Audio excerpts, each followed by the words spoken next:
Hello everyone, this is Prachi. Welcome to our channel selection meet. I hope आप सब बहुत अच्छे होंगे।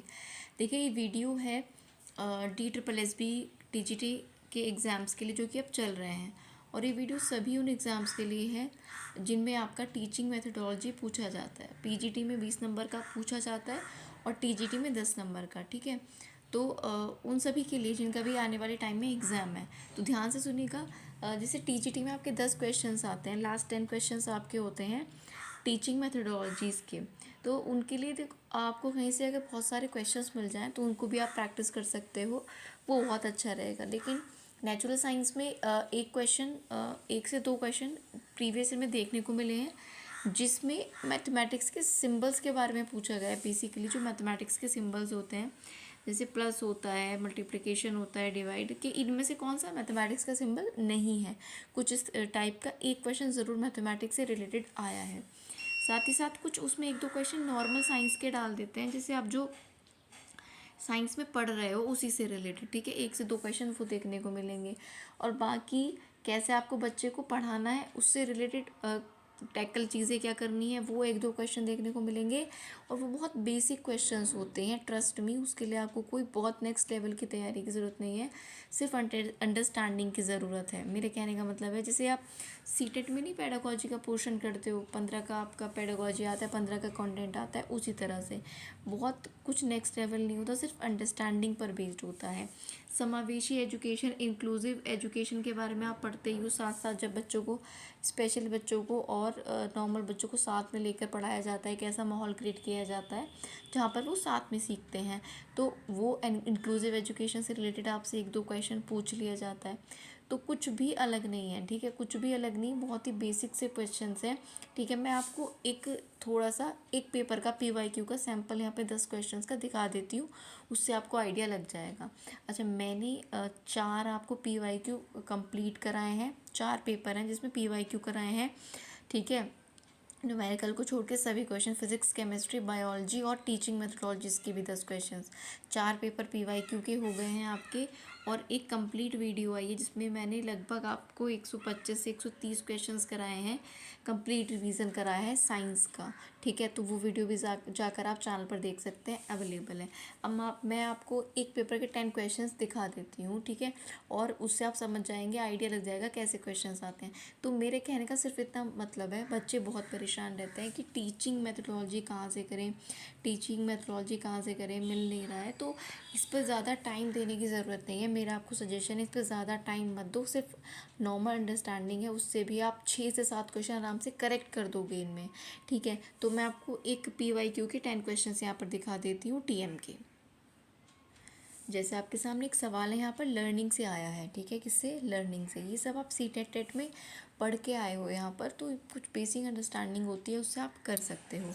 तो यहाँ पर देखो,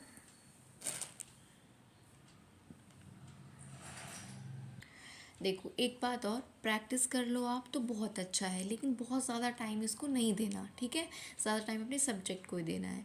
क्वेश्चन है, the process in which new and different ways of understanding and thinking emerge. वो प्रोसेस जिसमें सीखने के, ठीक है, अलग अलग थिंकिंग और अलग अलग अंडरस्टैंडिंग जो साथ में अलग अलग वे खोजे जाते हैं, तो उसको हम कहते हैं discontinuous learning. The process in which new and different ways, नए तरीके और अलग तरीके खोजे जाते हैं समझने के और सोचने के, उसको डिसकॉन्टीन्यूअस लर्निंग कहते हैं। ठीक है, निरंतर सीखना। ठीक, अगले में अगर मैं आपसे बात करूँ, अगला क्वेश्चन क्या है? Regional bias can be mitigated in schools by one of the following, choose the correct answer. जो रीजनल बायस है, ठीक है, रीजनल स्तर पर जो बायसनेस होती है उसको मिटिगेट किया जा सकता है इनमें से किसके द्वारा? तो परपोजिव टीचिंग ऑफ हिस्ट्री, एक उद्देश्यपूर्ण इतिहास का शिक्षण करके। ठीक है, स्कूल के लेवल पर, बेसिक लेवल पर आप अगर रीजनल बायस को दूर करना चाहते हो तो आप एक पर्पस को लेके हिस्ट्री को बच्चों के सामने ऐसे रखिए जिससे वो उसे समझ पाएँ और उस चीज़ को दूर कर पाएँ। ठीक है, फिर अगला क्वेश्चन है, learning can be defined as. तो learning can be defined as, और इसके ऊपर पढ़ लो क्या लिखा है, डज नॉट डिफाइन लर्निंग। ठीक है, इनमें से कौन सा लर्निंग को डिफाइंड नहीं करता। ठीक है, तो learning can be defined as, learning क्या है, चेंज इन बिहेवियर है, change achieve through practice experience है, change for better or worse है, change that is not measurable. Learning में जो चेंज होता है वो मेजरेबल नहीं है, ये बात गलत है। ठीक है, तो एक क्वेश्चन ये हो गया। 2 से 3 क्वेश्चन आपको यहाँ पे लर्निंग से देखने को मिले हैं। ठीक, अगला अगर क्वेश्चन देखिए तो यहाँ पर identify symbol that is unique to mathematical language.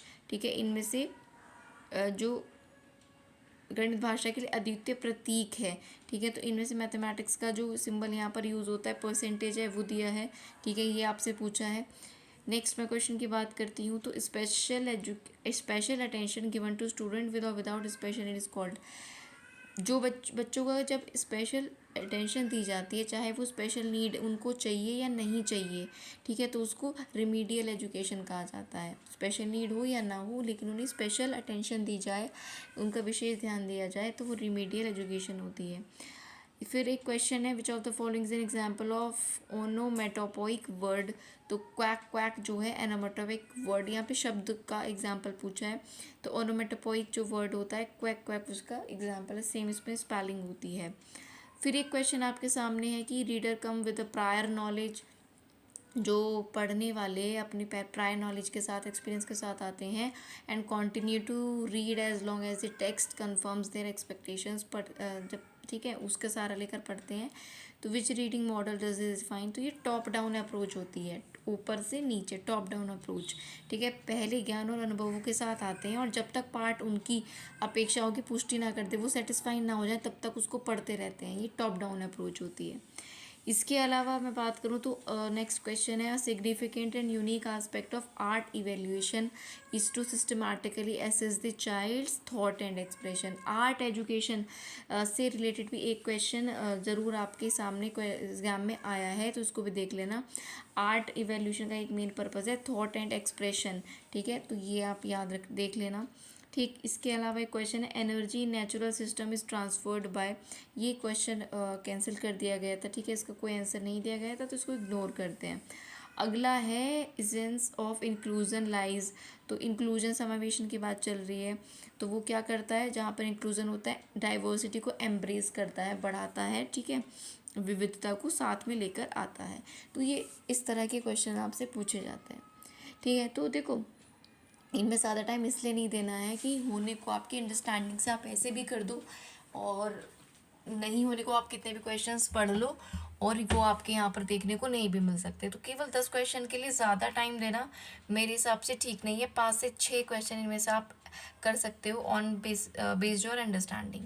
बाकी आपकी मर्ज़ी, आप कहीं से भी कुछ भी जो आपके पास कुछ क्वेश्चंस हैं उनको ज़रूर रिवाइज़ करके जा सकते हो, लेकिन बहुत सारा टाइम इसको नहीं देना चाहिए मेरे पर्सपेक्टिव से। बाकी जैसा आपको ठीक लगे आप कर सकते हो। ठीक, और चैनल पर वीडियोस अवेलेबल है। 5 वीडियोस मैंने नेचुरल साइंस के लिए बनाई है, बहुत ही बेस्ट वीडियोस है, one of the best videos. उनमें मैंने आपको 4 में तो पेपर कराए हैं PYQ, और 1 में सारे इंपॉर्टेंट क्वेश्चंस कराए हैं विद PYQ। तो उनको आप देख सकते हो चैनल पर जाकर। वीडियो अच्छा लगा हो तो प्लीज़ वीडियो को लाइक करो, अपने दोस्तों के साथ शेयर करना और चैनल को सब्सक्राइब करके बेल आइकन प्रेस करना, क्योंकि आने वाली सभी टीचिंग एग्जाम्स की इन्फॉर्मेशन और कंटेंट आपको यहीं देखने को मिलने वाला है। Thank you so much.